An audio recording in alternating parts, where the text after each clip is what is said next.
El icónico estilo de animación originario de Japón ha pasado por diversas etapas, teniendo una controversial llegada al mundo occidental y, aun siendo acusado de satanismo, censurado y en algunos casos prohibido, logró ser el primer acercamiento de muchos a la cultura japonesa. En mi caso quedé encantado con los diseños, el estilo, la acción y las historias. Era como si no existiera ningún límite entre la variedad de las producciones. Rápidamente me comenzó a atraer más y más la cultura japonesa y obviamente el anime. Quería viajar a la Tierra del Sol naciente y vivenciar cómo era la vida en la cuna de las historias y personajes que tanto me habían atrapado. Lo cierto es que al crecer comencé a saber más acerca de la cultura japonesa y lo que vi me decepcionó enormemente. Pronto, lo único que quería era disfrutar de las animaciones que salían de allí, pero no tenía interés en el lugar del cual habían salido. ¿Pero por qué? ¿Qué causó que la imagen que había creado de Japón distara tanto de la realidad? En este video intentaremos averiguarlo. ¿Alguna vez has escuchado sobre la idealización? Seguro que sí. Es aquel proceso que viven tantas personas y que causa que pongamos sobre un pedestal a quien realmente está en el mismo escalón junto a nosotros. Muy posiblemente hice esto con Japón. Pasé por una fase de enamoramiento en la cual idealicé a este país y en parte esta es mi culpa. Pero, ¿qué factores externos influyeron en esto? Muy probablemente el análisis que haré no sea el más adecuado, pues la información que tengo acerca del país es a través de otros en lugar de mi experiencia propia. Mejor dicho, no tengo cómo ir. El primer aspecto que deseo analizar consiste en que el anime mismo romantiza a Japón. Para explicar lo que ocurre en la romantización, haré uso del anime Oshinoko como ejemplo. Aquí se nos muestra la romantización como el vender una mentira a los demás. Esta historia ha sido muy precisa al lograr exhibir cómo lo mostrado por los medios y lo observado por nosotros, los espectadores, genera una mera interpretación de la realidad. Sin embargo, esta no equivale a la realidad en sí, lo cual nos podría hacer caer en una especie de distorsión cognitiva al interpretar dicha romantización como real.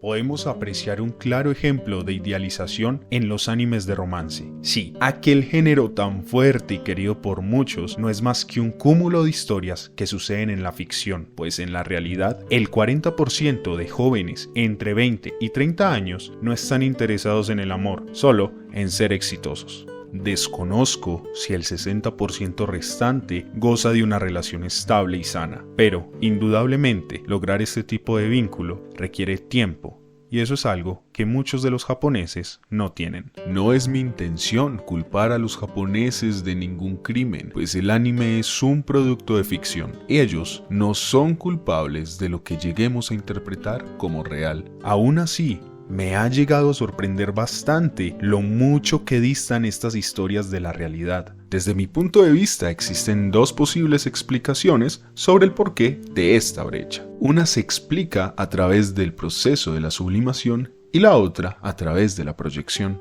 Ambas parten del supuesto de que la cultura japonesa es altamente represiva y reprimida, mostrando una falta de identidad entre los estudiantes japoneses, ya que para la sociedad japonesa la unidad básica no es un individuo, sino el grupo con el que éste se relaciona. Es decir, el individuo por sí solo está desprovisto de identidad, pero dicha identidad se la da o se la otorga el grupo al que pertenece. Esto contrasta fuertemente con la ficción, pues allí hay personajes con características propias muy marcadas. Además, hay diversas conductas que se reprimen o son mal vistas. Es justamente ante esta represión que surgen dos mecanismos de defensa psicológicos que ayudan a lidiar con esta situación. La sublimación permite a los individuos canalizar energía que se manifiesta en acciones agresivas o inapropiadas y orientarlas hacia conductas consideradas aceptables. En otras palabras, el manga y el anime son el vacío legal sobre el cual se vierte todo lo que es mal visto por el contrato social japonés. El autor puede dar rienda suelta a su psique e imaginación sin temor a ser excluido de la sociedad o a ser juzgado por esta. por otro lado está la proyección. Aquí se exterioriza o se atribuye a un objeto persona contenido inconsciente reprimido. En este caso, dicho objeto serían las historias del anime y el manga. Quizás